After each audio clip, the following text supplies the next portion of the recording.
결혼 전에 반드시 확인하세요. 재혼 부부 90% 대부분이 이것 때문에 이혼합니다. 저는 윤서희입니다. 올해 62세죠. 남편을 하늘로 보내고 5년이 흘렀습니다. 처음엔 눈물 없이는 하루도 보낼 수 없었죠. 하지만 시간이 지나면서 혼자 사는 것도 익숙해졌어요. 아침에 일어나면 나만을 위한 밥을 짓고 저녁에는 내가 보고 싶은 드라마를 보며 지내는 평범한 일상이었습니다. 그런데 그해 겨울 이상했어요. 문득 찾아오는 공허함이 가슴을 짓눌렀거든요. 특히 저녁 시간이 되면 더 심했습니다. 혼자 먹는 저녁밥이 이렇게 쓸쓸할 줄 몰랐어요. 아, 이렇게 살면 안 되겠다. 그래서 동네 경로당에 나가기 시작했습니다. 사람들과 대화라도 나누면 마음이 좀 나아질 것 같았거든요.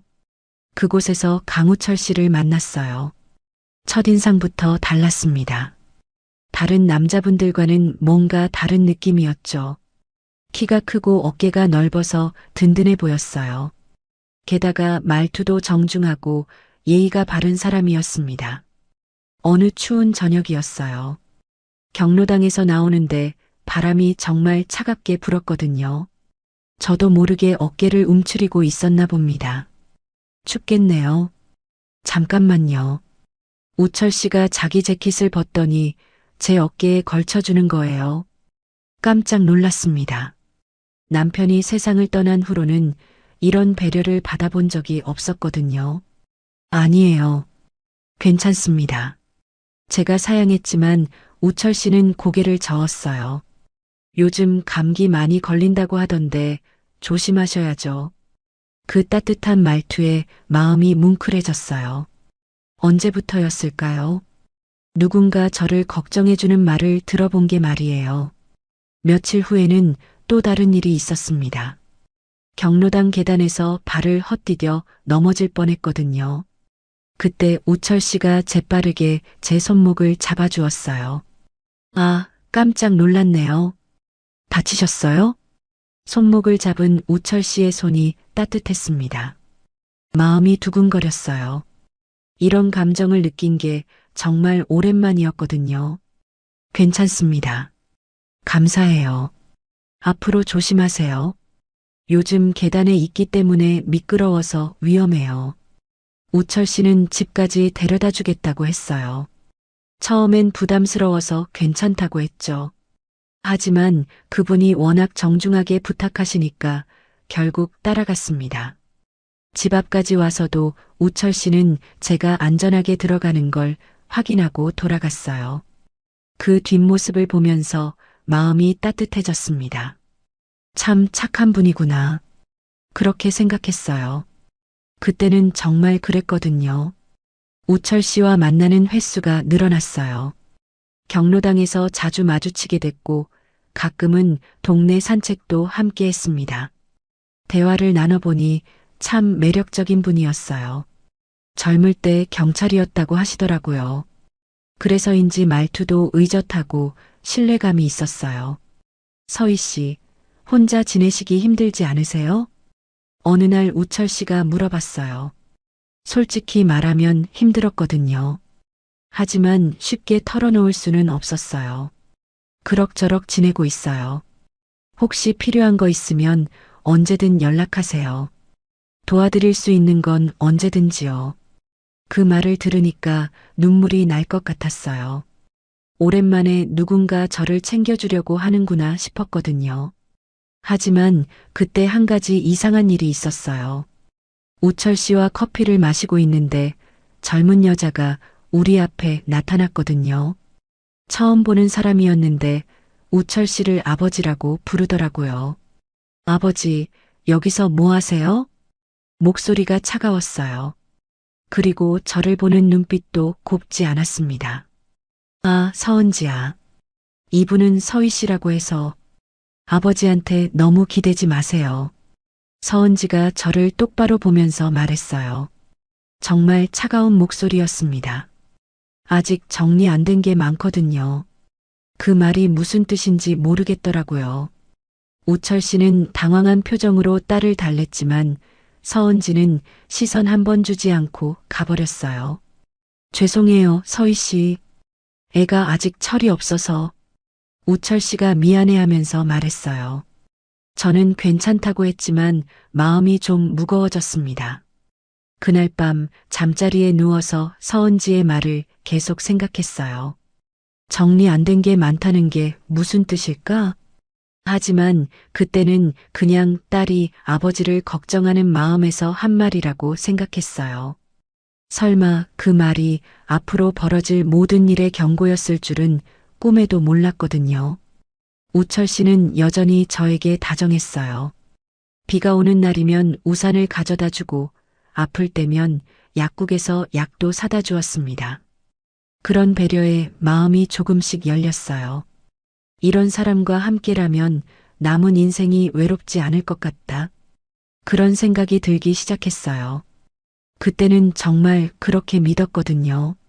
우철 씨와의 만남이 계속되면서 주변 사람들이 하나둘 관심을 보이기 시작했어요.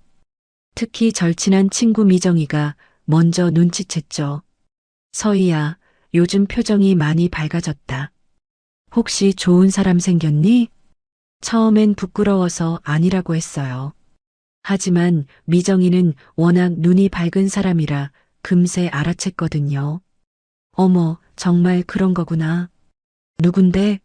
어떤 분이야? 결국 우철 씨 이야기를 털어놓았어요. 미정이는 처음엔 좋아했어요. 아이고, 우리 서희가 드디어 좋은 사람 만났구나. 근데 조심해야 해. 이 나이에 재혼하는 거 쉬운 일 아니야. 미정이 말이 맞았어요. 하지만 그때는 우철 씨가 정말 좋은 사람이라고 생각했거든요. 동네 사람들도 응원해 주었어요. 경로당에서 만난 할머니들이 하나같이 말씀하시더라고요. 서희 씨, 혼자 사시지 말고 좋은 분이랑 재혼하세요. 이 나이에 혼자 사는 게 얼마나 쓸쓸해요. 맞아요. 아프기라도 하면 누가 챙겨줘요. 우철 씨 같은 분은 정말 찾기 힘들어요. 주변에 이런 말들이 계속 귀에 들어왔어요. 사실 저도 마음 한구석에서는 외로움이 두려웠거든요. 나이가 들수록 혼자라는 게 더 무서워졌어요. 특히 밤에 갑자기 아프거나 위급한 일이 생기면 어떻게 하나 하는 생각이 자주 들었습니다. 그럴 때마다 우철 씨가 옆에 있다면 얼마나 든든할까 상상했어요. 서희 씨, 우리 이제 정식으로 가족이 되는 게 어떨까요? 우철 씨가 조심스럽게 물어봤을 때 마음이 두근거렸어요. 설레기도 했지만 한편으로는 걱정도 됐거든요. 글쎄요. 저희가 정말 잘 맞을까요? 물론이죠. 서희 씨 같은 분은 정말 드물어요. 저도 혼자 지내는 게 힘들었는데 서희 씨 덕분에 다시 살 맛이 나네요. 그 말을 들으니까 마음이 따뜻해졌어요. 누군가 저를 이렇게 필요로 한다는 게 기뻤거든요. 미정이는 조금 걱정스러워했어요. 서희야, 너무 성급하게 결정하지 마. 사람은 함께 살아봐야 진짜 모습을 알 수 있어. 알아, 미정아. 근데 우철 씨는 정말 괜찮은 사람 같아. 5년 동안 혼자 살면서 이런 마음 처음이야. 결국 혼인신고를 하기로 했어요. 구청에 가는 길에 마음이 떨렸습니다. 새로운 시작에 대한 기대와 불안이 섞여 있었거든요. 잘하고 있는 걸까? 혼자서 이런 생각을 하면서 구청 앞에서 우철 씨를 기다렸어요. 우철 씨는 정장을 깔끔하게 차려입고 왔더라고요. 오늘 정말 중요한 날이네요. 서희 씨. 네, 그러게요. 떨려요. 저도 마찬가지예요. 서희 씨와 함께하는 새로운 인생이 기대돼요. 구청 직원분이 혼인신고서를 받으면서 축하한다고 하더라고요. 그 순간 정말 뭉클했어요. 새로운 가족이 생긴다는 게 믿어지지 않았거든요. 혼인신고서를 제출하고 나오는 길이었어요. 우철 씨가 갑자기 말했습니다. 이제부터는 진짜 가족이니까 서로 부담스러운 일은 하지 말아요. 그 말이 조금 이상했어요. 무슨 뜻인지 몰랐거든요. 부담스러운 일이요? 아, 예를 들어서 굳이 비싼 외식을 한다거나 집에서 밥 해 먹으면 되지. 왜 외식을 해요? 돈도 아까우고. 깜짝 놀랐어요. 연애할 때는 우철 씨가 먼저 외식하자고 했었거든요. 맛있는 식당도 많이 알려주고 했는데 갑자기 왜 이런 말을 하는 건지 이해할 수 없었어요. 아, 그런가요? 그럼요. 이제 한 가족인데 알뜰하게 살아야죠. 그날 저녁 우철 씨와 함께 집에서 저녁을 먹었어요. 제가 정성스럽게 차린 밥상이었는데 우철 씨가 또 이상한 말을 했어요. 여자라면 집안일 정도는 척척해야죠. 다행히 서희 씨는 요리를 잘하시네요. 이 말도 이상했어요. 연애할 때는 제가 집안일을 잘한다고 칭찬만 했었는데 지금은 마치 당연한 일이라는 식으로 말하더라고요. 며칠 후에는 더 이상한 일이 있었어요. 제가 미정이를 만나고 왔다고 하니까 우철 씨 표정이 확 바뀌더라고요. 친구 박미정 말이에요? 그 사람 영향 안 좋아요. 앞으로 멀리 하세요. 네. 왜요? 미정이는 제 절친한 친구인데 결혼한 여자가 밖에서 친구들과 어울리면서 시간 보내는 게 보기 좋지 않아요. 이제는 가정에 충실해야죠. 정말 당황스러웠어요. 미정이는 제가 가장 힘들 때 곁에서 도와준 소중한 친구였거든요. 그런 친구를 멀리하라니 이해할 수 없었어요. 우철 씨, 미정이는 정말 좋은 친구예요. 그리고 저도 사람인데 친구들과 만나는 건 당연한 거 아닌가요? 당연하다고요? 서희 씨, 이제 생각을 바꿔야 해요. 혼자 살 때와는 다르다고요. 그 말을 들으니까 기분이 이상했어요.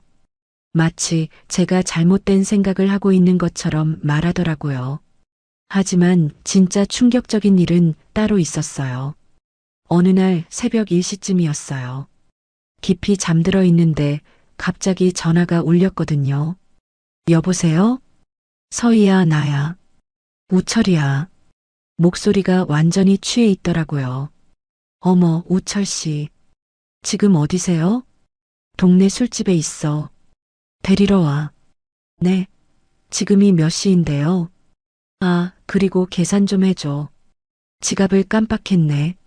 정말 기가 막혔어요. 새벽 1시에 술 취해서 전화를 걸어 데리러 오라니, 게다가 계산까지 해달라니. 이게 말이 돼요? 우철 씨, 지금 새벽이에요. 택시 타고 들어오세요. 뭐야, 남편이 부르는데 왜 안 와? 이게 아내가 할 일이야? 목소리가 점점 거칠어졌어요. 완전히 다른 사람 같았거든요. 결국 옷을 대충 입고 나갔어요. 술집에 가보니까 우철 씨가 테이블에 엎드려 자고 있더라고요. 사장님이 미안하다면서 깨우려고 했는데 깨어나지 않아서 연락했다고 하시더라고요. 죄송해요. 얼마예요? 계산을 하고 우철 씨를 깨웠어요. 깨어난 우철 씨는 아무렇지도 않다는 듯이 말했어요. 오, 왔구나. 고생했어. 우철 씨, 이런 일은 앞으로 없어야 해요.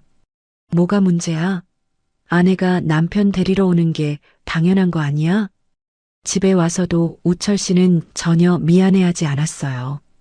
오히려 제가 뭘 그러냐는 식이었거든요. 그날 밤 잠들지 못하고 천장을 바라보면서 생각했어요. 이게 정말 내가 알던 그 사람이 맞나? 연애할 때에 다정하고 배려 깊던 우철 씨는 온데간데 없었어요. 마치 가면을 쓰고 있었던 것처럼 느껴졌거든요. 설마 연애 때의 다정함이 가짜였을까?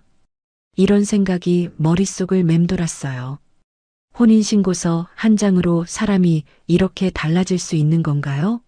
정말 이해할 수 없었습니다. 그때부터 불안감이 시작됐어요. 앞으로 우철 씨가 또 어떻게 변할지, 저는 과연 이 결혼을 잘한 건지 의문이 들기 시작했거든요. 우철 씨와 함께 살기 시작하면서 작은 이상함들이 눈에 띄기 시작했어요. 처음엔 그냥 남자들의 습관이려니 하고 넘어갔는데 시간이 지날수록 뭔가 석연치 않더라고요. 가장 이상한 건 매주 목요일이었어요. 목요일만 되면 우철 씨가 갑자기 바빠지더라고요. 서희야, 오늘은 좀 일찍 나가야겠어. 중요한 일이 있어서. 무슨 일이세요? 아, 그냥 병원 가야 해서. 정기검진 받는 날이거든. 매주 목요일마다 병원을 간다고 하더라고요. 처음엔 건강관리를 잘하시는구나 싶었어요. 그런데 이상한 건 그날만큼은 연락이 완전히 두절되는 거였어요. 우철 씨, 검진 잘 받으셨어요? 저녁에 전화를 걸어도 받지 않아요. 문자를 보내도 답이 없고요. 밤늦게 들어와서는 피곤하다면서 바로 잠자리에 들어버리곤 했어요. 병원에서 뭘 그렇게 오래 해요? 아, 요즘 검사가 복잡해져서 하루 종일 걸려. 대답은 했지만 뭔가 어색했어요. 눈을 제대로 마주치지 않더라고요. 어느 날은 우철 씨 방을 청소하다가 이상한 걸 발견했어요. 책상 서랍에서 종이 한 장이 나왔는데 은행 송금 영수증이었거든요. 김은주 병원비 이체 완료. 뭔가 찜찜했어요. 김은주가 누구지? 그리고 왜 우철 씨가 누군가의 병원비를 보내고 있는 거지? 궁금했지만 함부로 물어보기도 그렇고. 우철 씨, 혹시 아는 분 중에 아프신 분 있어요? 조심스럽게 물어봤어요. 아프신 분이요? 왜 갑자기? 아니에요. 그냥 궁금해서요. 별로 없는데? 왜요? 시치미를 떼더라고요. 분명 송금 영수증을 봤는데 모른다고 하니까 더 의심스러웠어요. 며칠 후에는 더 충격적인 일이 있었어요. 우철 씨가 화장실에 들어가면서 휴대폰을 소파에 깜빡하고 두고 갔거든요. 그때 문자가 하나 왔어요. 아버지, 엄마 상태 어때요? 병원비 또 필요하면 연락해요. 발신자는 서은지였어요. 우철 씨 딸 말이에요. 그런데 엄마라고? 우철 씨는 분명 저한테 부인이 몇 년 전에 세상을 떠났다고 했는데 심장이 두근거렸어요. 뭔가 잘못됐다는 느낌이 강하게 들더라고요. 우철 씨, 혹시 전 부인분이 아직? 네. 무슨 소리예요? 몇 년 전에 돌아가셨다고 했잖아요. 아, 그냥. 은지 씨가 엄마 얘기를 해서요. 아, 그건 돌아가신 엄마를 그리워해서 하는 말이에요. 애가 아직도 받아들이지 못하고 있어요. 그렇게 말하면서도 우철 씨 표정이 어두워졌어요. 뭔가 숨기고 있다는 확신이 들었거든요. 그날 밤 우철 씨가 잠들고 나서 조심스럽게 휴대폰을 봤어요. 정말 나쁜 건 알고 있었지만 이 불안감을 해소하려면 확인할 수밖에 없었거든요. 연락처를 보는데 은주 엄마라는 이름이 있더라고요. 최근 통화 기록도 있었어요. 그것도 매주 목요일의 말이에요. 손이 떨렸어요. 이게 무슨 뜻인지 알 것 같으면서도 인정하고 싶지 않았거든요. 며칠 후 은지가 집에 왔어요. 요즘 자주 오더라고요. 그런데 은지가 아버지에게 말하는 투가 정말 이상했어요. 아버지, 엄마 약값 또 올랐대요. 이번 달에 얼마 더 보내야 할 것 같아요. 얼마나? 50만 원 정도요. 그리고 목요일에 꼭 같이 가셔야 해요. 혼자서는 힘들어 하시거든요. 그 말을 들으니까 머릿속이 하얗게 됐어요. 엄마가 살아있다는 얘기잖아요. 그럼 우철 씨가 지금까지 거짓말을 한 거예요? 은지야, 그만해. 우철 씨가 제 눈치를 보면서 은지를 말렸어요. 하지만 은지는 아랑곳하지 않았어요. 왜요? 어차피 알게 될 텐데요. 아버지, 이런 식으로 숨기면서 사는 거 힘들지 않아요? 은지 목소리가 차가웠어요. 그리고 저를 보면서 비웃는 듯한 표정을 지었거든요. 아줌마도 알 권리가 있잖아요. 우리 엄마가 아직 살아계시다는 거. 그 순간 정말 머리가 핑 돌았어요. 다리에 힘이 빠져서 주저앉을 뻔했거든요. 잠깐 뭐라고 했어요? 들으셨죠? 우리 엄마 아직 살아계셔요. 아버지가 매주 목요일마다 병원에 모시고 가고 있어요. 우철 씨가 황급히 은지를 말렸지만 이미 늦었어요. 모든 게 드러난 거잖아요. 우철 씨, 이게 무슨 일이에요? 분명히 부인분이 세상을 떠났다고. 서희야, 이건 좀 복잡한 일이야. 나중에 설명할게. 복잡한 일이요? 거짓말을 하신 거 아니에요? 목소리가 떨렸어요. 분노보다는 배신감이 더 컸거든요. 은지가 냉정하게 말했어요. 아줌마, 우리 아버지는 이혼도 안 했어요. 그냥 별거 중이에요. 법적으로는 아직 부부라고요. 정말 충격이었어요. 그럼 저는 지금 뭐가 된 거예요? 혼인신고까지 했는데. 이혼도 안 했다고요? 네. 엄마가 아파서 이혼 절차를 못 밟고 있어요. 그래서 아버지가 계속 돌봐주고 있는 거고요. 그날 밤 우철 씨와 긴 대화를 했어요. 아니, 대화라기보다는 제가 일방적으로 추궁한 거였죠. 왜 거짓말을 하셨어요? 거짓말이 아니야. 그냥 좀 복잡한 상황이라서. 복잡한 상황이요? 전 부인이 살아계시고 이혼도 안 했고 매주 만나고 계신다면서요? 서희야, 내 입장도 생각해봐. 이런 걸 어떻게 쉽게 말해? 우철 씨는 끝까지 자기 입장만 얘기했어요. 제가 얼마나 당황스럽고 배신감을 느끼는지는 전혀 생각하지 않더라고요. 그때 깨달았어요. 이 사람은 저에게 보여준 모습이 전부가 아니라는 걸. 아니, 어쩌면 진짜 모습은 지금 보고 있는 이 모습일지도 모른다고 생각했거든요. 결혼 전에 반드시 확인했어야 했던 게 바로 이거였어요. 그의 과거, 그의 진짜 상황들 말이에요. 하지만 이미 늦었어요. 혼인신고까지 해버린 상황에서 무엇을 어떻게 해야 할지 막막했거든요. 은지의 폭로 이후 더 이상 숨길 수가 없었나 봐요. 우철 씨가 결국 모든 걸 털어놨거든요. 하지만 그 내용은 제가 상상했던 것보다 훨씬 더 충격적이었어요. 서희야, 미안해. 처음부터 솔직하게 얘기할 걸 그랬어. 우철 씨가 고개를 숙이면서 말했어요.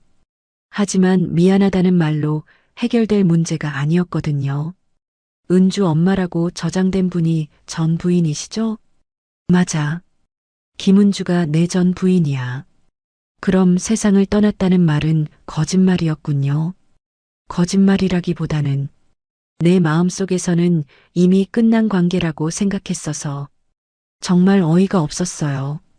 마음속에서 끝났다고 해서 현실이 바뀌는 건 아니잖아요. 그럼 지금도 법적으로는 부부신 분이신 거네요? 응. 아직 이혼 절차를 밟지 못했어. 은주가 아파서 말이야. 그때부터 우철 씨가 하나씩 진실을 말하기 시작했어요. 듣고 있자니 정말 기가 막혔거든요. 김은주 씨는 3년 전부터 우울증과 공황장애로 병원 치료를 받고 있대요. 증세가 심해서 혼자서는 일상생활이 어려운 상황이라고 하더라고요. 그래서 매주 목요일마다 병원에 데려다 주고 있어. 매주요? 3년 동안? 응. 나밖에 없어서 어쩔 수 없어. 그럼 제가 아는 우철 씨의 모든 일상이 거짓이었네요. 목소리가 떨렸어요. 분노보다는 허탈감이 더 컸거든요. 더 충격적인 건 경제적인 부분이었어요. 우철 씨가 말하길 김은주 씨의 병원비와 생활비를 계속 지원하고 있다는 거예요. 한 달에 얼마나 드는데요?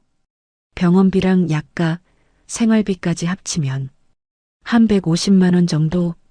150만 원요? 정말 놀랐어요. 우철 씨 연금이 얼마인지 몰랐지만 150만 원이면 적은 돈이 아니거든요. 그럼 우철 씨 생활비는 어떻게 하세요? 그게 좀 부족해서 어려워. 그때 깨달았어요. 왜 우철 씨가 결혼 후부터 돈에 대해 민감하게 구는지, 왜 외식을 꺼리는지 말이에요. 제가 생활비를 부담하기를 바라고 있었던 거였어요. 우철 씨, 혹시 저한테 경제적인 도움을 기대하신 건 아니죠? 아니야, 그런 게 아니라. 그냥 함께 살다 보면 서로 도움이 되는 거 아니야? 대답을 회피하더라고요. 하지만 표정만 봐도 답은 뻔했어요. 더 큰 충격은 따로 있었어요. 우철 씨가 살고 있던 집이 사실은 딸 은지 명의라는 거였어요. 이 집도 우철 씨 집이 아니라고요? 법적으로는 은지 명의야. 몇 년 전에 넘겨줬거든. 왜요? 빚 때문에 어쩔 수 없었어. 압류당할 뻔해서. 점점 말이 안 되더라고요. 그럼 우철 씨는 지금 딸 집에 얹혀 사는 거였어요. 그리고 저도 모르는 사이에 저까지 그렇게 된 거고요. 그럼 우철 씨 개인 재산은 뭐가 있어요? 개인 재산이라고 할게. 별로 없어. 연금은요? 연금도 일부가 압류된 상태야. 정말 현실감이 없었어요. 연금까지 압류됐다니 도대체 얼마나 큰 빚이 있었던 거예요? 빚이 얼마나 되는데요? 정확히는 한 8천만 원 정도? 8천만 원이라는 숫자를 듣는 순간 정말 어지러웠어요. 그런 큰 빚이 있다는 걸 왜 숨겼을까요? 왜 결혼 전에 말씀하지 않으셨어요? 말했으면 결혼했겠어? 솔직히 서희 씨 도움이 필요했어. 그 말을 듣는 순간 정말 화가 났어요. 저를 정말 사랑해서 결혼한 게 아니라 경제적인 도움이 필요해서 결혼한 거였어요. 그럼 저는 뭐예요? 우철 씨 빚 갚아줄 사람이에요? 그런 게 아니야. 서희 씨를 정말 좋아하는 건 진짜고, 좋아한다면서 이런 중요한 걸 숨기셨어요? 목소리가 높아졌어요. 억울함과 분노가 한꺼번에 올라왔거든요. 며칠 후, 은지가 또 집에 왔어요. 이번에는 더 노골적이었어요. 아줌마, 이제 다 하셨죠? 우리 집 상황을 말이에요. 응. 그럼 이해하실 거예요. 아버지가 왜 재혼을 서두르셨는지. 은지의 말이 날카로웠어요. 마치 제가 바보였다고 비웃는 것 같더라고요. 우리 아버지 혼자서는 엄마 돌보면서 생활하기가 힘들거든요. 그래서 도움이 필요했던 거예요. 도움이요? 네. 경제적인 도움 말이에요. 아줌마가 생활비 좀 보태주시면 아버지가 편할 텐데요. 정말 뻔뻔했어요. 마치 제가 당연히 해야 할 일인 것처럼 말하더라고요. 그리고 아줌마도 혼자 살기 외로우셨잖아요. 서로 필요한 게 있으니까 잘 된 거 아니에요? 은지 말을 들으니까 제가 정말 바보 같았어요. 사랑받고 있다고 생각했는데 사실은 이용당하고 있었던 거였거든요. 그날 밤 혼자 생각해 봤어요. 재혼 부부의 90%가 이혼한다는 통계를 어디선가 본 적이 있었거든요. 그때는 그냥 숫자일 뿐이라고 생각했는데 이제야 그 이유를 알 것 같았어요. 바로 정리되지 않은 과거 때문이었어요. 우철 씨는 전 부인과의 관계도 정리하지 못했고 경제적인 문제도 해결하지 못한 채로 저와 결혼했어요. 그리고 그 모든 걸 숨겼죠. 만약 결혼 전에 이런 사실들을 알았다면 어땠을까요? 아마 결혼하지 않았을 거예요. 아니, 최소한 이런 문제들을 먼저 해결하고 나서 결혼하자고 했겠죠.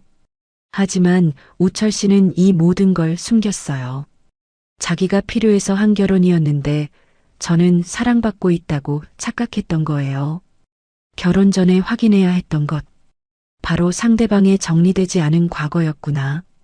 이제야 깨달았어요. 너무 늦었지만 말이에요. 상대방의 경제 상황, 전 배우자와의 관계, 가족 관계, 이런 것들을 미리 확인했어야 했어요. 사랑만으로는 해결되지 않는 현실적인 문제들이 이렇게 많았는데 말이에요. 제 자신이 너무 순진했다는 생각이 들었어요. 우철 씨의 다정한 모습만 보고 모든 걸 믿어버렸거든요.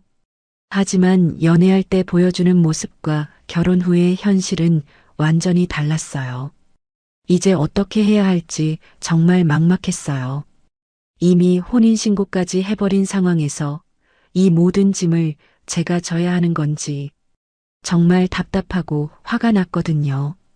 진실을 알고 난 후부터는 은지의 태도가 완전히 달라졌어요. 아니, 원래 이런 사람이었는데 이제야 본 모습을 드러낸 건지도 모르겠네요. 어느 날 오후 은지가 집에 왔어요. 제가 설거지를 하고 있는데 인사도 없이 냉장고를 열어보더라고요. 이게 뭐예요?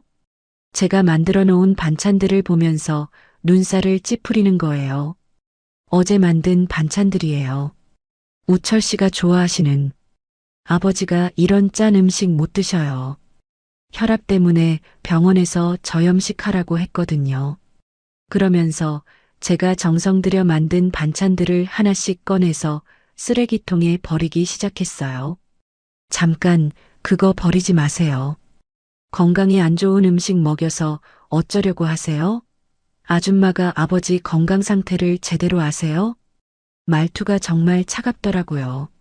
마치 제가 우철 씨를 해치려고 하는 사람인 것처럼 말하는 거예요. 저도 나름대로 건강 생각해서 만든 거예요. 나름대로요? 아줌마 기준으로 나름대로 한 게 아버지한테 맞을 거라고 생각하세요? 정말 기가 막혔어요. 5년 동안 남편을 돌보면서 건강식 만드는 건 자신 있었거든요. 그런데 은지는 제가 아무것도 모르는 사람인 것처럼 대하더라고요. 며칠 후에는 더 심한 일이 있었어요. 제가 거실에 두었던 제 개인 물건들을 은지가 멋대로 옮겨놓은 거예요. 이게 뭐 하는 짓이에요? 아, 제 자리에 아줌마 물건들이 있어서요. 불편하거든요. 제 자리요? 여기는 거실인데요. 여기는 제가 어릴 때부터 생활한 집이에요. 당연히 제 자리가 있죠. 은지는 정말 자연스럽게 말하더라고요. 마치 제가 남의 집에 들어와서 자리를 차지하고 있는 것처럼 말이에요. 그럼 저는 어디에 제 물건을 두라는 거예요? 아버지 방에 두시든지 아니면 아줌마 방에 두세요. 우철 씨 방이 제 방이기도 하잖아요. 부부니까. 그 말을 하자마자 은지 얼굴이 확 굳어졌어요. 부부라고 하시네요? 종이 한 장으로 부부가 되는 게 그렇게 쉬운 일인가요? 정말 상처받는 말이었어요. 혼인신고서를 종이 한 장이라고 표현하다니. 가장 화가 났던 건 은지가 아버지한테 돈을 요구하는 모습이었어요. 제 앞에서 대놓고 그러더라고요. 아버지, 이번 달 생활비 좀 주세요. 얼마나 필요해? 100만 원이요. 엄마 병원비도 올랐고 제가 쓸 돈도 있고 100만 원이라니. 제가 들어도 큰 돈이었어요. 그런데 우철 씨는 아무렇지도 않게 대답했어요. 알았어. 며칠 뒤에 줄게. 그때 제가 끼어들었어요. 우철 씨, 그런 큰 돈을 어디서 구하시려고 해요? 연금도 부족한 상황에서. 그 순간 은지가 저를 노려봤어요. 정말 차가운 눈빛이었거든요. 아줌마가 간섭할 일이에요? 아버지 돈은 제 몫이에요. 내 몫이라니 그게 무슨 말이에요? 아버지가 평생 벌어놓은 돈 상속받을 사람은 저잖아요. 아줌마는 그냥 도와주러 온 사람일 뿐이죠. 정말 기가 막혔어요. 도와주러 온 사람이라니. 저는 우철 씨와 결혼한 아내인데 말이에요. 은지야, 서희 씨는 이제 우리 가족이야. 우철 씨가 말했지만 목소리에 힘이 없었어요. 딸을 달래려고 하는 것 같더라고요. 가족이요? 아버지, 진짜 가족은 따로 있잖아요. 엄마 말이에요. 은지는 정말 서슴없이 말하더라고요. 제 앞에서 전 부인을 거론하면서 저를 무시하는 거예요. 며칠 후 더 충격적인 일이 있었어요. 제가 장을 보고 왔는데 은지가 냉장고 앞에서 계산기를 두드리고 있더라고요. 뭐 하는 거예요? 아, 이번 달 식비 계산하고 있어요. 아줌마가 얼마나 쓰시는지 알아야 아버지한테 말씀드리죠. 식비 계산을요? 네. 아버지 돈으로 사는 거니까 당연히 계산해야죠. 아줌마 드시는 분량까지 포함해서 말이에요. 정말 어이가 없었어요. 마치 제가 얻어먹고 있는 사람인 것처럼 대하는 거예요. 제가 돈을 안 내는 줄 아세요? 생활비도 제가 보태고 있어요. 얼마나요? 그건 우철 씨와 제가 알 일이지 은지 씨가 알 필요 없잖아요. 있어요. 아버지 재정 관리는 제가 하거든요. 아버지가 사기당하지 않게. 사기당한다는 표현에 정말 화가 났어요. 저를 사기꾼 취급하는 거잖아요. 가장 참을 수 없었던 건 우철 씨의 태도였어요. 은지가 저를 무시하고 함부로 대해도 제대로 말리지 않더라고요. 어느 날 은지가 또 와서 냉장고 정리를 한다면서 제 물건들을 함부로 버렸어요. 그래서 우철 씨한테 말했거든요. 우철 씨, 은지 씨가 너무 심해요. 제 물건을 함부로 버리고. 서희야, 은지 입장도 이해해줘. 애가 아직 적응을 못했어. 적응 문제가 아니에요. 기본적인 예의도 없잖아요. 그래도 내 딸인데 너무 심하게 말하지 마. 우철 씨는 항상 은지 편이었어요. 제가 아무리 합리적으로 말해도 딸을 감싸기만 했거든요. 딸이라고 해서 뭘 해도 된다는 건 아니잖아요. 서희야, 내가 좀 참아줘. 시간이 지나면 나아질 거야. 참으라고만 하더라고요. 제가 왜 참아야 하는지, 잘못한 게 뭔지는 생각해 보지도 않았어요. 어느 날은 은지가 거실에서 큰 소리로 전화를 하더라고요. 엄마, 걱정하지 마세요. 아버지는 제가 잘 챙기고 있으니까. 이상한 사람이 와도 제가 지켜드릴게요. 이상한 사람이라니. 분명 저를 두고 하는 말이었어요. 제 앞에서 대놓고 그런 말을 하는 거예요. 그때 정말 화가 치밀어 올랐어요. 은지 씨, 이상한 사람이 누구를 말하는 거예요? 아, 아줌마한테 하는 말이 아니었는데요. 오해하지 마세요. 시치미를 떼더라고요. 하지만 누구를 두고 하는 말인지 뻔했잖아요. 우철 씨한테 이 일을 말했더니 이번에도 똑같았어요. 서희야, 은지가 엄마 걱정하는 마음에 그런 거야. 너무 신경 쓰지 마. 신경 쓰지 말라고요? 저를 이상한 사람이라고 했는데요. 그런 뜻으로 한 말이 아닐 거야. 우철 씨는 계속 은지를 두둔했어요. 제 마음이 얼마나 상했는지는 전혀 신경 쓰지 않더라고요. 그때 깨달았어요. 진짜 문제는 은지가 아니라는 걸. 물론 은지의 태도도 문제였지만 더 큰 문제는 우철 씨였어요. 딸이 저를 무시해도 말리지 않고 딸이 잘못해도 감싸주고 딸의 요구는 무조건 들어주면서 제 의견은 하찮게 여기는 우철 씨가 진짜 문제였던 거예요. 은지는 아버지가 자기 편이라는 걸 알고 있으니까 더 대담하게 저를 무시할 수 있었던 거였어요. 만약 우철 씨가 제 편을 들어줬다면 은지도 감히 그렇게 하지 못했을 거예요. 문제는 딸이 아니라 딸에게 끌려다니는 남자였구나. 이 깨달음이 정말 충격적이었어요. 우철 씨는 성인이 된 딸의 눈치를 보면서 살고 있었고 딸의 요구를 거절하지 못하는 사람이었어요. 그런 사람과 결혼한 저는 항상 이순이었죠. 딸이 원하는 게 있으면 제 의견은 뒷전이었고 딸이 저를 괴롭혀도 참으라고만 했어요. 이게 제가 앞으로 평생 살아야 할 현실이라는 게 정말 무서웠어요. 은지는 결혼할 생각도 없다고 했거든요. 그럼 평생 아버지에게 의존하면서 살 거고 저는 평생 그런 은지 눈치를 보면서 살아야 하는 거였어요. 정말 답답하고 화가 났어요. 이런 걸 미리 알았다면 절대 결혼하지 않았을 텐데. 이미 늦어버린 상황에서 어떻게 해야 할지 막막했거든요. 더 이상 참을 수 없었어요. 매일 반복되는 은지의 무시와 우철 씨의 무관심에 지쳐버렸거든요. 어느 날 아침 거울을 보는데 제 얼굴이 너무 초췌해져 있더라고요. 이렇게 살 수는 없어. 그날이 결정적인 날이었어요. 은지가 또 와서 제가 해놓은 청소를 다시 하면서 중얼거렸거든요. 역시 아줌마가 하는 건 깔끔하지가 않네요. 그 말을 듣는 순간 정말 머리끝까지 화가 났어요.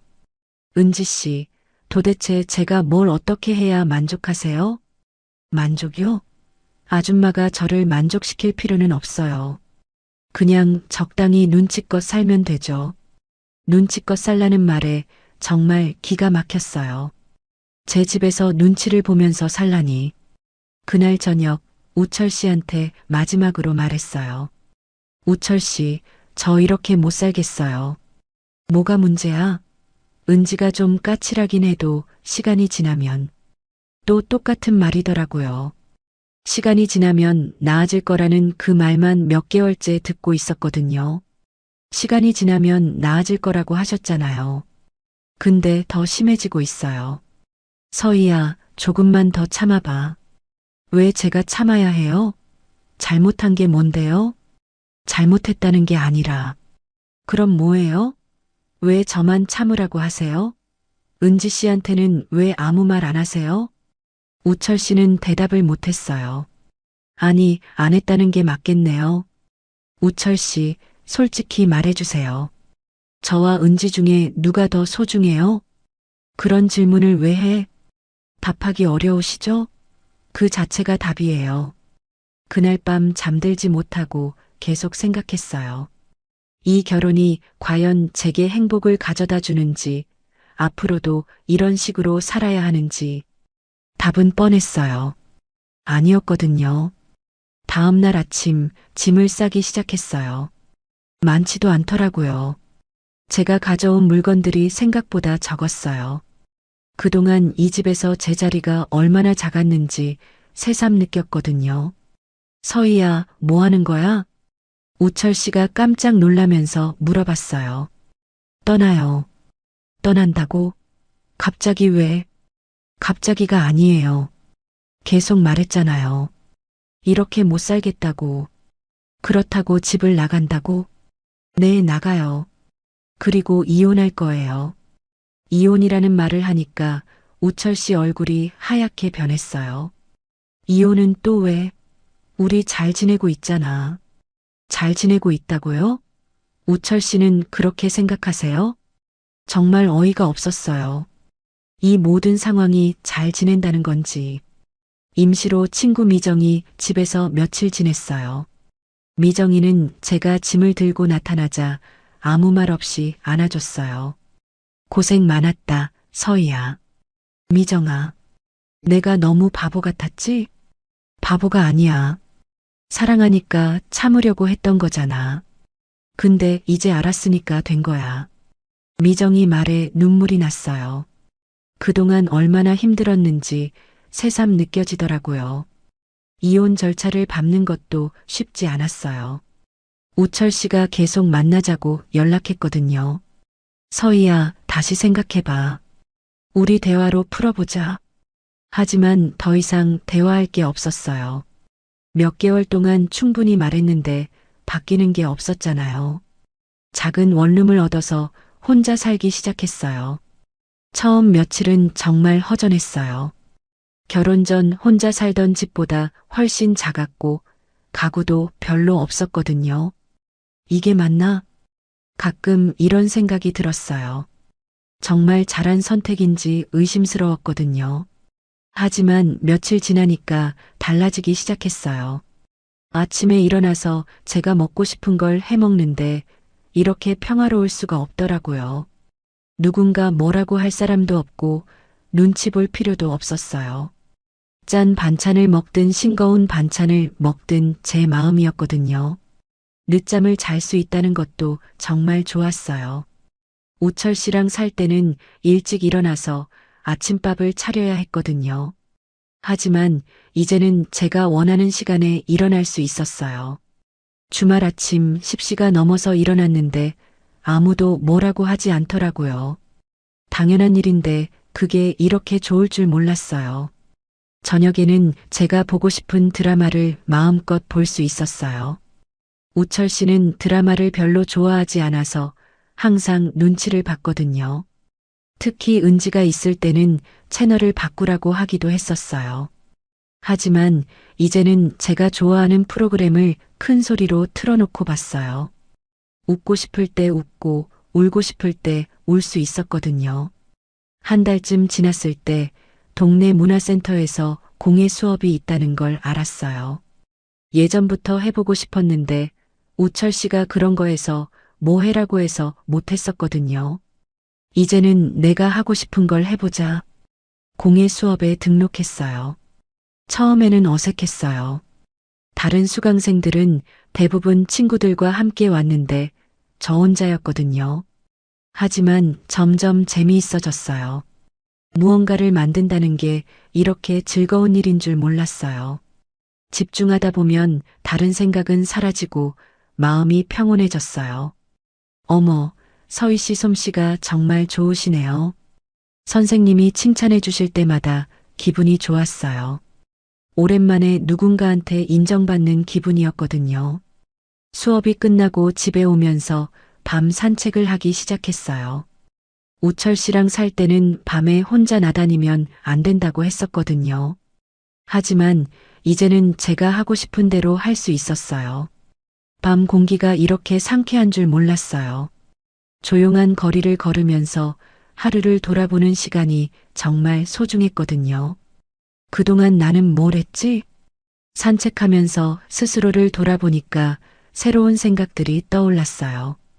우철 씨와 함께 있을 때는 항상 누군가를 신경 써야 했는데 이제는 온전히 저만 생각할 수 있었어요. 처음에는 이기적인 거 아닌가 싶었어요. 하지만 아니더라고요. 자신을 돌보는 것도 필요한 일이었거든요.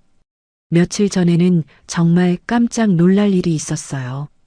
거울을 보는데 얼굴이 완전히 달라져 있더라고요. 우철 씨랑 살 때 항상 굳어있던 표정이 부드러워졌고 웃는 모습도 자연스러워졌어요. 내가 이렇게 편안한 얼굴을 하고 있었나? 정말 신기했어요. 스트레스가 얼마나 심했는지 그때야 알 수 있었거든요. 어느 날 저녁, 혼자 맛있는 저녁을 해먹고 좋아하는 음악을 들으면서 문득 생각했어요. 잘못된 사람과 함께 있는 게 혼자 있는 것보다 훨씬 외로웠구나. 정말 그랬어요. 우철 씨와 함께 있을 때가 지금보다 훨씬 외로웠거든요. 옆에 사람이 있어도 제 마음을 이해해주지 않으니까 더 외로웠던 거예요. 이제는 혼자 있지만 외롭지 않았어요. 제가 저를 잘 알고 있으니까요. 제가 뭘 좋아하는지, 뭘 원하는지 명확하게 알 수 있었거든요. 친구들도 제 변화를 알아차렸어요. 서희야, 표정이 훨씬 밝아졌다. 이혼 잘한 것 같아. 미정이 말에 정말 고마웠어요. 제 선택이 틀리지 않았다는 확신이 들었거든요. 물론 가끔은 무서웠어요. 이렇게 혼자 늙어가는 게 맞나 싶기도 했고요. 하지만 그런 불안감보다는 평화로운 마음이 더 컸어요. 행복이 뭔지 이제야 알겠다. 행복이 꼭 누군가와 함께 있는 것만은 아니라는 걸 깨달았어요. 자신을 사랑하고 자신의 삶을 온전히 살아가는 것도 충분히 행복한 일이었거든요. 이혼하고 3개월이 지나면서 저는 새로운 일을 시작했어요. 바로 저 자신을 제대로 알아가는 일이었거든요. 그동안 남편을 돌보고 우철 씨 눈치를 보느라 정작 제가 어떤 사람인지 생각해 본 적이 없었어요. 어느 날 저녁 혼자 차를 마시면서 문득 이런 생각이 들었어요. 나는 정말 어떤 사람일까? 그래서 노트를 한 권 사서 저에 대해 적어보기 시작했어요. 처음에는 뭘 써야 할지 막막했거든요. 서희의 장점과 단점. 제목을 이렇게 쓰고 나서 한참을 생각했어요. 장점부터 써보려고 했는데 쉽지 않더라고요. 그동안 누군가한테 칭찬받은 적이 별로 없었거든요. 요리를 잘한다. 정리정돈을 잘한다. 사람들을 잘 챙긴다. 하나씩 적어가니까 생각보다 많더라고요. 그동안 당연하다고 생각했던 것들이 사실은 제 장점이었던 거예요. 단점도 솔직하게 적어봤어요. 너무 참을성이 많다. 거절을 잘 못한다. 눈치를 많이 본다. 이런 것들이 우철 씨와의 결혼에서 문제가 됐던 거더라고요. 장점이 때로는 단점이 될 수도 있다는 걸 깨달았어요. 며칠 후부터는 감정 일기를 쓰기 시작했어요. 매일 저녁 그날 느꼈던 감정들을 적어보는 거였거든요. 첫 번째 일기에는 이렇게 썼어요. 오늘은 공예 수업에서 예쁜 꽃병을 만들었다. 선생님이 솜씨가 좋다고 칭찬해 주셔서 기분이 좋았다. 오랜만에 누군가한테 인정받는 느낌이었다. 저녁에는 좋아하는 음식을 해 먹으면서 행복했다. 간단한 내용이었지만 적고 나니까 뭉클했어요. 이런 작은 행복들을 그동안 놓치고 살았구나 싶었거든요. 일주일 정도 일기를 쓰다 보니까 패턴이 보이기 시작했어요. 제가 언제 기분이 좋아지고 언제 우울해지는지 알 수 있었거든요. 새로운 걸 배울 때 기분이 좋아진다. 혼자 있는 시간을 즐긴다. 누군가와 비교당할 때 기분이 나빠진다. 이런 것들을 알게 되니까 제 자신이 더 명확해졌어요. 한 달째 되던 날 용기를 내서 새로운 취미를 시작했어요. 예전부터 해보고 싶었던 서예였거든요. 우철 씨랑 살 때는 늙은이나 하는 거라고 비웃어서 포기했었어요. 서예 용품을 사러 문구점에 갔는데 정말 설렜어요. 붓과 먹, 한지를 고르면서 마음이 두근거렸거든요.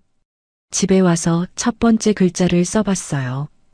평화라는 글자였어요. 삐뚤삐뚤했지만 제가 쓴 글자라는 게 뿌듯했어요. 이렇게 즐거운 일을 왜 미뤘을까? 매일 저녁 30분씩 서예 연습을 하기 시작했어요. 집중하다 보면 다른 생각은 모두 사라지고 마음이 고요해졌어요. 명상하는 느낌이었거든요. 일주일 만에 감사라는 글자를 제법 예쁘게 썼을 때는 정말 기뻤어요. 벽에 붙여놓고 매일 보면서 뿌듯해했어요. 서예를 하면서 깨달은 게 있었어요. 완벽하지 않아도 괜찮다는 것. 처음에는 삐뚤삐뚤해도 계속 하다 보면 나아진다는 것. 인생도 마찬가지라는 생각이 들었어요. 새로운 취미가 생기니까 하루 일과도 달라졌어요.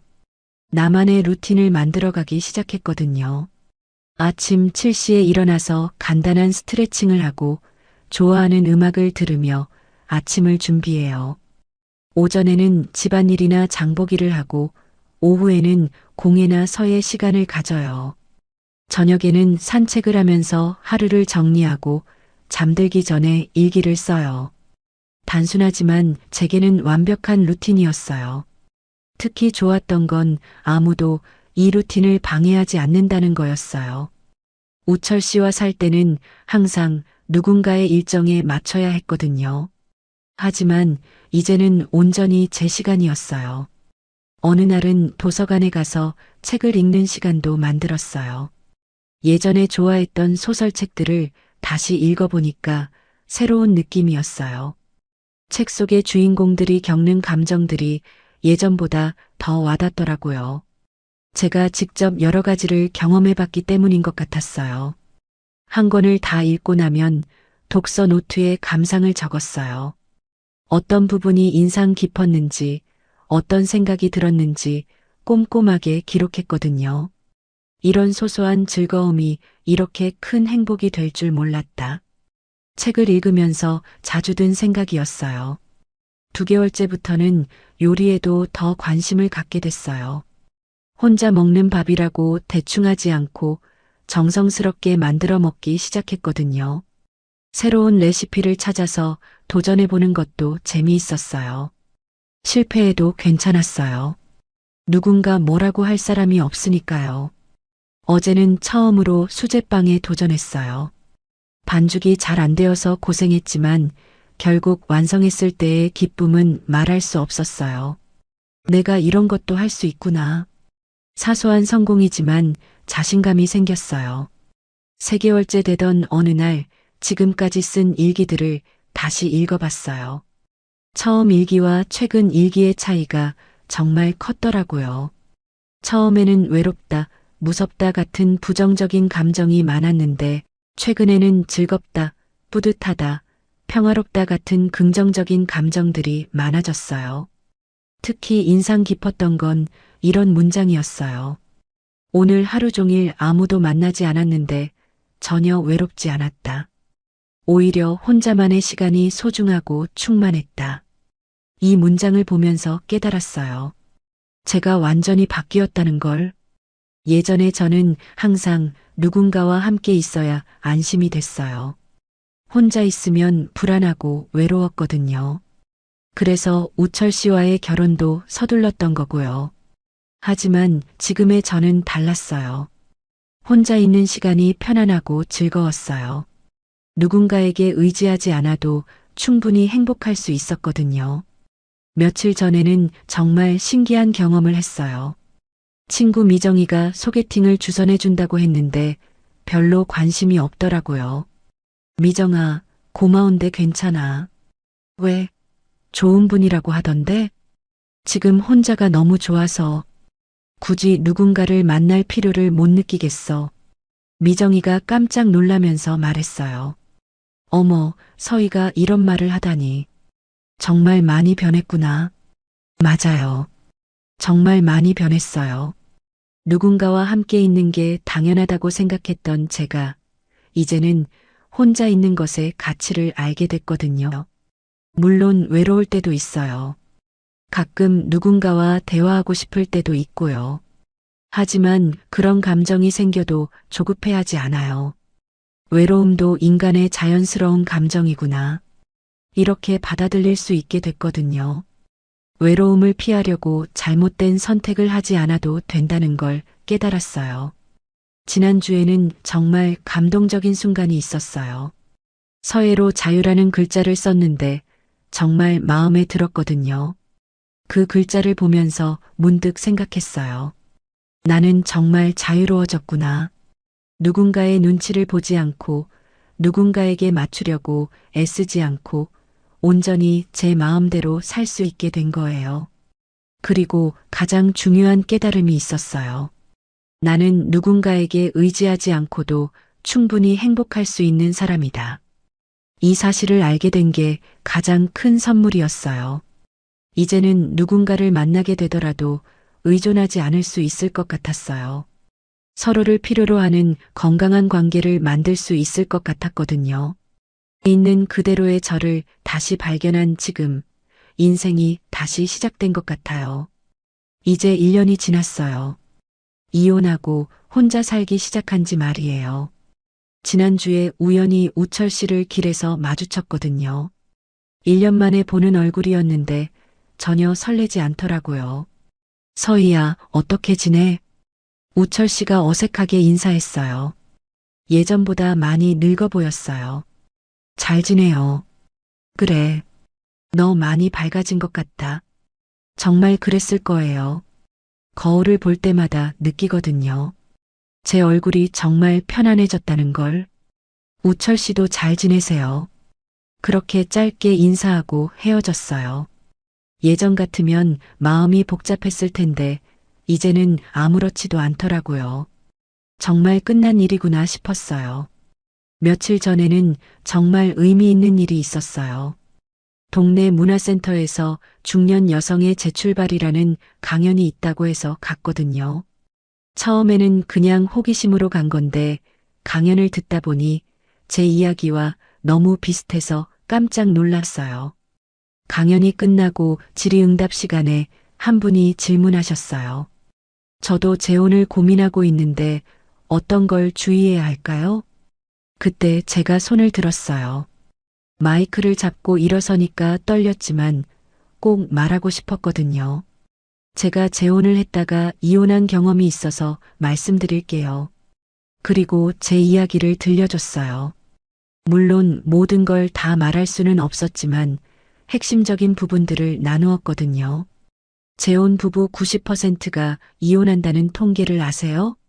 처음에는 그냥 숫자라고 생각했는데 직접 겪어보니까 그 이유를 알겠더라고요. 사람들이 집중해서 들었어요. 사랑이 부족해서가 아니에요. 정리되지 않은 과거를 확인하지 않아서예요. 제가 경험한 것들을 하나씩 설명했어요. 첫 번째는 전 배우자와의 관계입니다. 정말 끝난 관계인지, 법적으로 정리가 됐는지, 감정적으로도 정리가 됐는지 확인해야 해요. 저는 이걸 확인하지 않았다가 큰 상처를 받았거든요.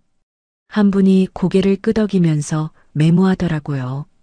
두 번째는 자녀 문제예요.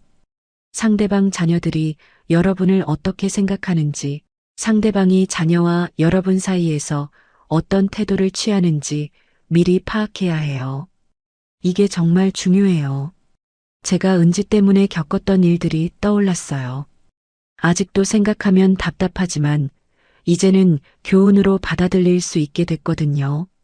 세 번째는 경제 상황이에요. 상대방의 부채, 수입, 재산 상황을 솔직하게 공유해야 해요. 사랑한다면서 이런 현실적인 문제를 숨기는 사람은 믿을 수 없어요. 이 부분에서 여러분이 공감한다는 표정을 지었어요. 마지막으로 생활 패턴과 성향이에요. 평소에 어떻게 사는지, 무엇을 중요하게 생각하는지, 갈등이 생겼을 때 어떻게 해결하는지, 이런 것들을 미리 알아야 해요. 제 경험담을 듣던 한 분이 질문했어요. 그런 걸 어떻게 미리 알 수 있나요? 연애할 때는 좋은 모습만 보여주잖아요. 정말 중요한 질문이었어요. 그래서 충분한 시간이 필요해요. 최소 1년 이상은 만나보면서 상대방의 진짜 모습을 봐야 해요. 그리고 직접적으로 물어봐야 해요. 부끄러워하거나 피하지 말고요. 예를 들어서 전 부인과는 언제 이혼했는지, 왜 이혼했는지, 지금도 연락하는지, 이런 걸 명확하게 물어보세요. 자녀들을 만나보세요. 경제 상황도 구체적으로 확인하세요. 그분이 다시 물었어요. 그런 걸 물어보면 상대방이 기분 나빠하지 않을까요? 기분 나빠한다면 그 사람과 결혼하면 안 돼요.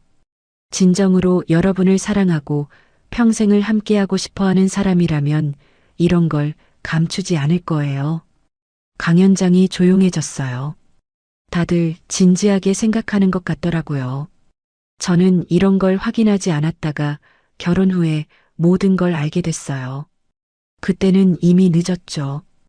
혼인신고까지 해버린 상황에서 모든 걸 뒤집을 수는 없었거든요. 제가 그때 얼마나 절망적이었는지 생각나더라고요. 하지만 이혼하고 나니까 오히려 다행이라는 생각이 들어요. 계속 그렇게 살았다면 정말 불행했을 거거든요. 한 분이 손을 들고 물어봤어요. 그럼 재혼은 아예 안 하시는 건가요? 이 질문에는 웃으면서 대답했어요. 연애는 해도 좋습니다. 하지만 나를 잃는 결혼은 다시는 하지 않을 거예요. 나를 잃는 결혼이라는 게 무슨 뜻인가요? 제가 제 자신을 포기해야 하는 결혼, 제 행복을 희생해야 하는 결혼, 제 의견이 무시당하는 결혼. 이런 결혼은 절대 하지 않겠다는 뜻이에요. 그때 정말 확신을 가지고 말할 수 있었어요. 강연이 끝나고 여러분들이 개인적으로 찾아와서 이야기하시더라고요. 정말 용기 있는 얘기 해주셔서 고마워요. 저도 비슷한 고민이 있었는데 많은 도움이 됐어요. 저는 지금 재혼을 고려하고 있는데 말씀해 주신 것들을 꼭 확인해 보겠어요. 이런 말들을 들으니까 뿌듯했어요. 제 실패 경험이 누군가에게는 도움이 될 수 있구나 싶었거든요. 집에 돌아와서 일기에 썼어요. 오늘 처음으로 제 경험을 다른 사람들과 나눴다. 부끄러운 일이라고 생각했는데 오히려 의미 있는 일이었다. 제 실패가 누군가의 성공으로 이어질 수 있다면 그것만큼 보람된 일은 없을 것 같다. 지금 생각해보면 우철 씨와의 결혼도 완전히 무의미한 일은 아니었던 것 같아요. 물론 그때는 정말 힘들었지만 그 경험을 통해서 많은 걸 배웠거든요. 진정한 사랑이 뭔지, 건강한 관계가 어떤 건지, 나 자신의 소중함이 무엇인지, 이런 것들을 깨달을 수 있었어요. 요즘 제 삶은 정말 평화롭고 충만해요. 아침에 눈을 뜨면 오늘 하루를 어떻게 보낼지 기대가 돼요. 누군가 눈치를 볼 필요도 없고 누군가에게 맞춰야 할 필요도 없어서 정말 자유로워요. 지난주에는 새로운 도전도 했어요. 평생교육원에서 상담 심리학 강의를 신청한 거예요. 제가 겪은 경험을 바탕으로 다른 사람들을 도울 수 있는 일을 해보고 싶었거든요. 첫 수업을 들으면서 생각했어요. 인생이 정말 다시 시작되는구나. 이제 저는 확신해요. 결혼이 인생의 전부가 아니라는 걸. 혼자서도 충분히 행복하고 의미 있는 삶을 살 수 있다는 걸. 만약 다시 좋은 사람을 만나게 된다면 이제는 절대 성급하게 결정하지 않을 거예요.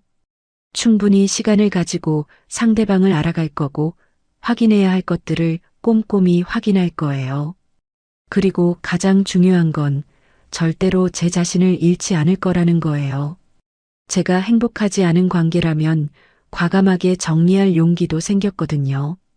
어젯밤 거울을 보면서 생각했어요. 지금의 제가 정말 예뻐 보인다고.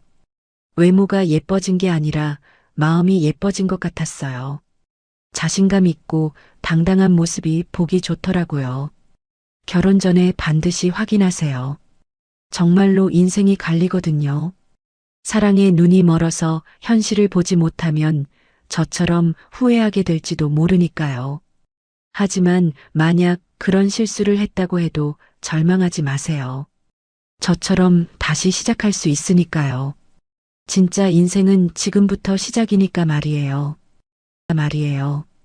말이에요. 말이에요.